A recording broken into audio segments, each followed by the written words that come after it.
Assalamualaikum warahmatullahi wabarakatuh. Swastiastu, salam sejahtera untuk kita semua. Namo Buddhaya, salam kebajikan. Halo, perkenalkan, namaku Davi dari Prodi Matematika sebagai Ketua Suku Bali. Perkenalkan, nama saya Angelika Putri dari Prodi Kimia sebagai anggota Suku Bali. Perkenalkan, nama saya Maharani Putriwardani dari Prodi Kimia sebagai anggota Suku Bali. Perkenalkan, nama saya Farah Melani dari Prodi Ilmu Lingkungan sebagai anggota Suku Bali. Perkenalkan, nama saya Jasmine Kalistamana dari Prodi Farmasi sebagai anggota Suku Bali. Perkenalkan, nama saya Putri Ramadhani dari Prodi Biologi sebagai anggota dari Suku Bali. Perkenalkan, nama saya Muhammad Azam Ilmi dari Prodi Informatika sebagai anggota Suku Bali. Perkenalkan, nama aku Anggraini Kartika Putri dari Prodi Fisika sebagai anggota Suku Bali. Perkenalkan, nama aku Lufiano Aziza dari Prodi Biologi sebagai anggota Suku Bali. Perkenalkan, nama aku Lucianda Pratiwi dari Prodi Statistika, anggota Suku Bali. Perkenalkan, nama aku Gohan Lasuli Silvia dari Prodi Matematika sebagai anggota Suku Bali.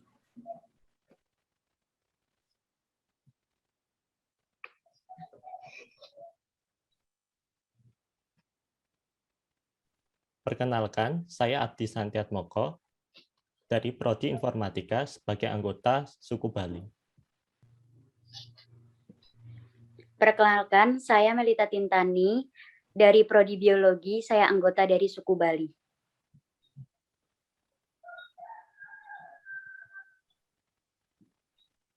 Perkenalkan, saya Riza Agung Setiabudi dari Prodi Statistika dari Suku Bali.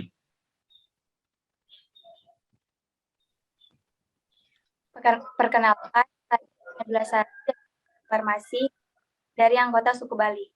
Halo, perkenalkan namaku Dimas dari Prodi Fisika anggota Suku Bali.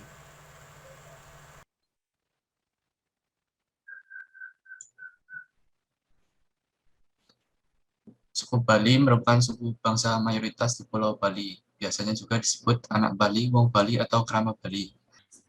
Jadi, salah satu makanan dari Bali khasnya adalah sate lilit. Sate khas Bali ini dibuat dengan cara daging yang sudah dihaluskan lalu dililit oleh batang daun serai atau tangkai bumbu. Next.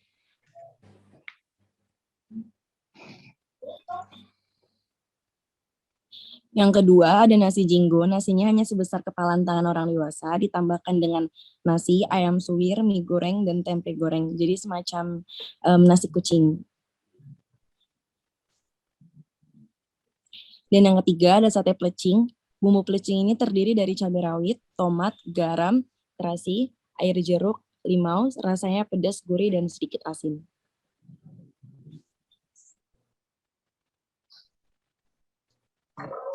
Yang keempat ada komoh, makanan yang berisi hati, kulit, dan daging ini biasanya disajikan saat acara keagamaan. Daging yang digunakan bisa daging ayam, bebek, atau daging babi. Yang kelima ada lawar, campuran sayur dan daging cincang yang diberi bumbu khas Bali ini akan lebih nikmat jika disantap dengan nasi putih yang masih hangat. Dan selanjutnya ada babi guling, dagingnya yang empuk dan rasanya yang berbumbu khas Bali, jadi sasaran kuliner yang wajib dicoba.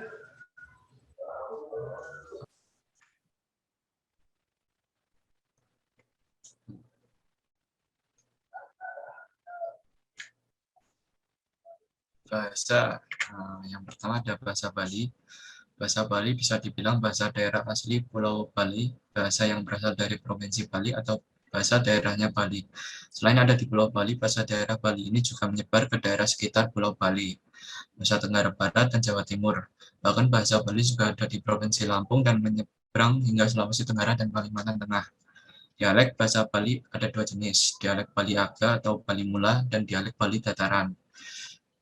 Dialek Bali Aga, bahasa Bali dialek Aga artinya bahasa Bali yang dituturkan oleh masyarakat Bali yang ada di dataran tinggi di Pulau Bali.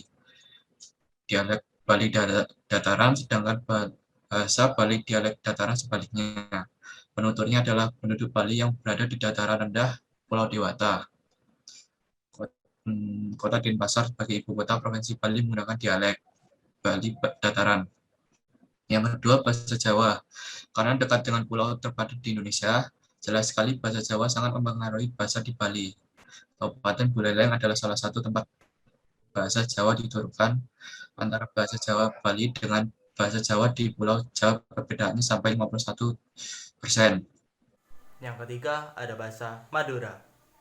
Pulau Madura adalah bagian dari Provinsi Jawa Timur. Letaknya pun tidak terlalu jauh dari Pulau Bali. Maka dari itu, tidak heran kalau bahasa Madura menjadi bagian dari bahasa yang digunakan di daerah Bali.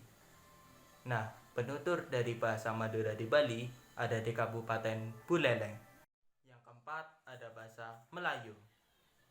Istilah bahasa daerah Melayu yang tepat untuk Pulau Bali adalah Melayu Loloan.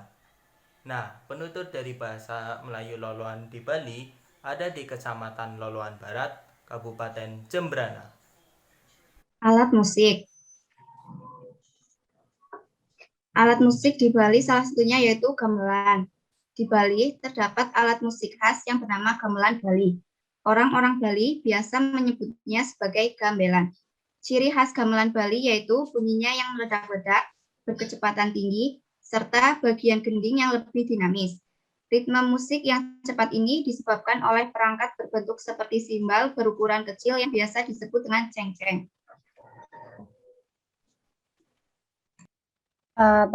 Penggunaan gamelan sebagai pelengkap ritual keagamaan berbeda-beda. Sesuai jenis upacaranya diantaranya yaitu yang pertama gamelan Baleganjur, yaitu sebagai prosesi keagamaan dan pawai adat. Yang kedua, gamelan gender wayang. Gamelan ini merupakan bagian dari pengiring jalannya upacara, entah itu bersifat pengiring wali, upacara pokok, ataupun dalam fungsinya sebagai pelengkap jalannya upacara dalam bentuk bali-balihan seperti untuk mengiringi pertunjukan wayang kulit dan wayang wong.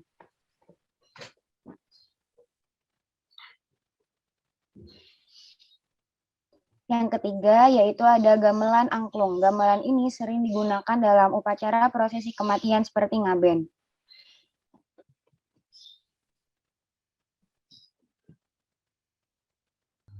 Selanjutnya ada senjata tradisional dari suku Bali. Yang pertama ada kandik. Kandik itu adalah bahasa Bali dari kandik ini memiliki gagang yang lebih panjang daripada kapak pada umumnya. Kandik ini juga merupakan lambang dari Ayuda Dewata yang merupakan senjata khas para dewa dalam menegakkan dharma kebaikan di alam dunia ini. Next. Selanjutnya ada belakas. Belakas secara itu adalah pisau daging khas dari Bali. Biasanya dia ada ukiran-ukirannya yang membuat belakas ini jadi khas. Dia juga punya gagang yang silindris dibanding pisau-pisau yang lain. Dia memiliki gagang yang silindris. Terus belakas ini bisa digunakan sehari-hari karena memang penggunaannya yang bisa digunakan untuk keperluan dapur, berkebun, dan aktivitas ritual keagamaan. Selanjutnya ada Trisula. Senjata ini merupakan senjata tradisional yang pertama di Sumatera Selatan. Senjata tradisional ini memiliki bentuk dari berbagai akulturasi budaya, seperti kebudayaan Tionghoa, kebudayaan India, dan kebudayaan Arab. Dalam kepercayaannya, tombak ini melambangkan keberanian dan kebijaksanaan. Lanjut. Yang selanjutnya ada tiuk. Senjata ini merupakan senjata tradisional sejenis belati atau pisau. Bentuk senjata ini sebenarnya hampir serupa dengan senjata wedung. Tiuk didesain dengan bentuk yang sederhana dan memiliki penutup yang dihiasi oleh ornamen ukiran sederhana. Selain digunakan untuk keperluan dapur, senjata ini juga berfungsi sebagai sarana dalam upacara adat Bali. Yang kemudian ada tarian adat Bali.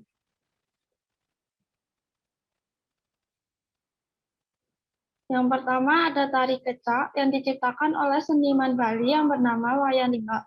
Biasanya ditarikan oleh penari laki-laki yang berjumlah puluhan hingga ratusan orang. Tarian ini memiliki fungsi untuk menyambut para tamu dan sebagai sarana upacara adat yang ada di Bali. Ciri khusus tarian ini adalah gerakannya yang unik serta suara khasnya cak-cak-cak menjadi daya tarik tersendiri bagi tarian ini.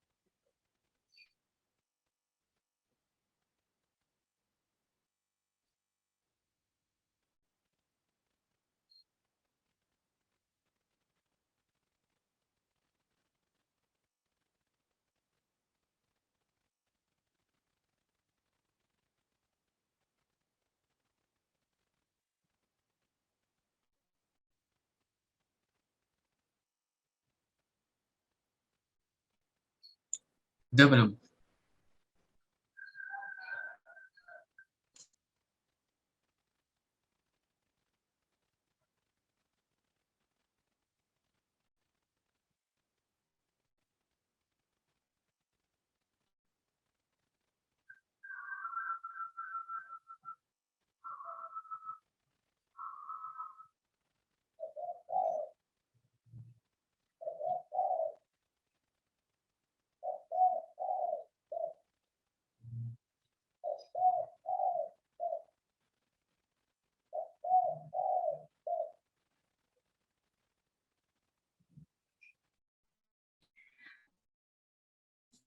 Selanjutnya kita akan membahas pakaian adat Bali. Yang pertama adalah payas agung. Pada masa Kerajaan Badung, Bali Payas Agung digunakan oleh keluarga kerajaan untuk acara adat seperti pernikahan munggah deha atau upacara kedewasaan, pitrayatnya atau ngaben, mesagih atau upacara potong gigi, dan upacara adat lainnya. Busana perempuan terdiri dari atasan yang disebut dengan angkin prada atau serupa dengan stagen. Atasan tersebut dilengkapi dengan selendang yang disampirkan ke bahu. Bawahan payas agung berupa songket khas Bali yang panjang hingga mata kaki dengan warna dan corak khas Bali yang sangat mewah. Payas agung digunakan dengan rambut yang disanggul dan dihiasi oleh mahkota berbahan emas yang sangat mewah. Payas agung juga dilengkapi dengan gelang kana dan aksesoris lainnya yang terbuat dari emas. Busana pria menggunakan kamben kampuh dan umpal bermotif keemasan dengan hiasan kepala berupa destar yang terbuat dari kain khas Bali. Aksesoris yang digunakan hampir sama dengan payas agung wanita, namun berbeda hiasan kepalanya saja. Payas agung pada pria juga dilengkapi dengan sebilah keris yang dihiasi batu mulia sehingga terkesan kuat dan mewah. Kain dengan kualitas tinggi serta aksesoris yang mahal membuat payas agung menjadi pakaian yang sangat mahal dan mewah sehingga dulunya hanya digunakan oleh keluarga kerajaan. Namun modern ini, payas agung bisa digunakan oleh siapa saja tanpa memandang strata sosial. Selanjutnya masih ada payas madya. Selanjutnya ada payas madya merupakan jenis pakaian adat Bali yang digunakan untuk kegiatan sehari-hari yang lebih fleksibel dan tidak ketat aturan pemakaiannya. Seperti untuk ritual persembahyangan, pesta, dan penyambutan tamu. Ciri utama pakaian ini terletak pada bagian bawah yang harus menggunakan senteng atau selendang dan kamben. Sementara bagian atas bisa menggunakan pakaian biasa seperti kemeja atau kaos. Payas madya tidak perlu menggunakan mahkota yang besar dan tinggi. Yang ketiga itu ada payas alit yang sering digunakan masyarakat untuk ibadah ke pura. Ciri khasnya berupa penggunaan kain atasan yang berwarna putih. Untuk perempuan berupa kebaya yang disertai kamen serta selendang. Untuk pria menggunakan payas alit disertai udeng di bagian kepala dan kamen di bagian pinggang.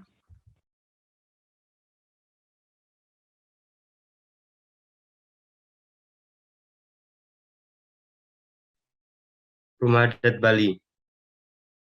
Rumah adat Bali ada beberapa bagian. Yang pertama, Bali Manten. Rumah adat Bali yang pertama yaitu Bali Manten. Rumah ini memiliki bentuk bangunan persegi panjang dan dibangun di sebelah kiri. Biasanya Bali Manten dikhususkan ditinggali oleh kepala keluarga dan anak perempuannya. Di rumah ini dibagi menjadi 2 ruangan, yakni balai kanan dan balai kiri.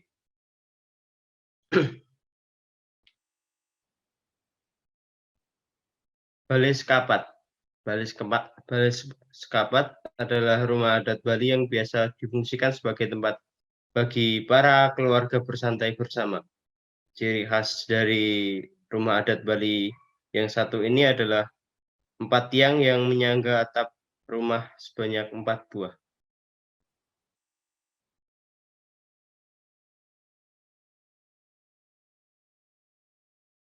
Ulum Jineng.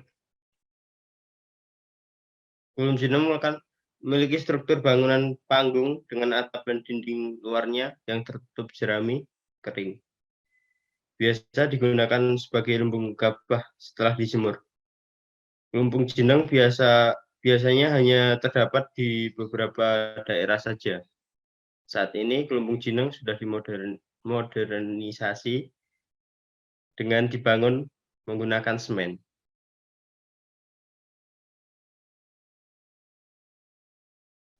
Yang keempat, selanjutnya Balai Dau. Balai Dau pasti ada di seluruh rumah adat di Bali. Balai Dau difungsikan sebagai ruangan untuk menerima tamu. Uniknya, bangunan Balai Dau harus memiliki ketinggian lantai yang lebih rendah dari Balai Manten yang sudah dibahas di atas.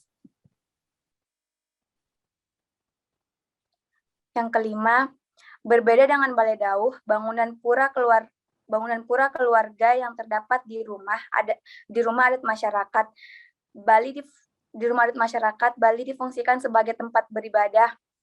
Keberadaan bangunan ini wajib dimiliki oleh seluruh masyarakat Bali, mau yang berukuran kecil maupun yang besar. Berada di area timur laut rumah, pura keluarga juga bisa disebut sebagai pamerajan atau sanggah.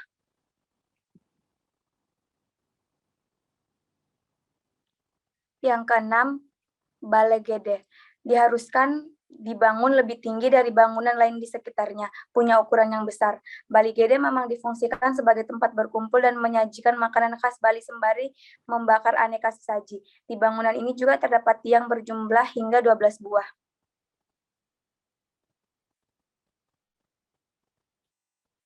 Yang terakhir, bangunan angkul-angkul.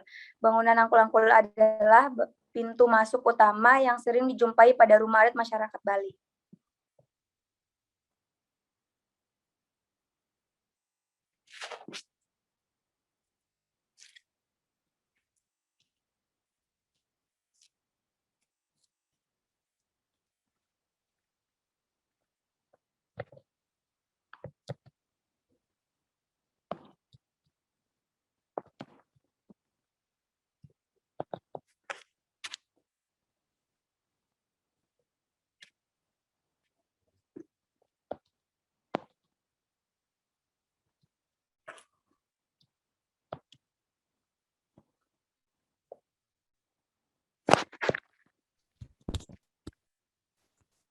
Untuk adat istiadatnya ada upacara ngaben. Upacara ini dilakukan oleh umat Hindu di Bali dengan tujuan menyucikan jenazah dari belenggu duniawi dan membawa mereka lebih dekat dengan Tuhan.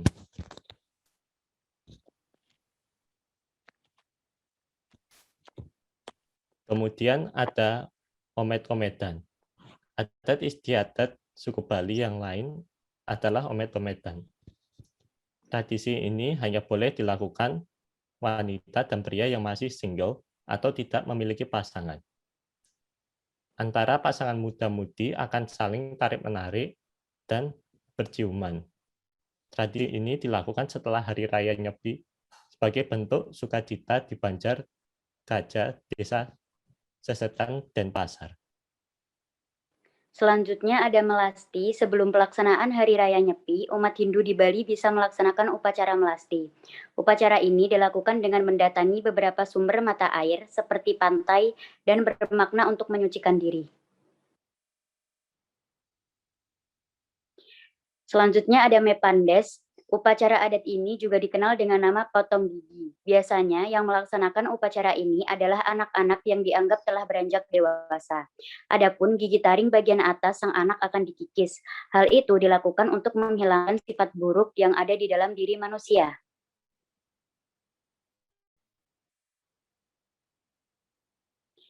Galungan dan Kuningan. Galungan adalah upacara dan adat istiadat Bali yang dilakukan guna memperingati terciptanya alam semesta. Upacara ini dilakukan dengan melakukan persembahyangan di rumah masing-masing hingga ke pura sekitar. Sedangkan Kuningan biasanya berdekatan dengan Hari Raya Galungan.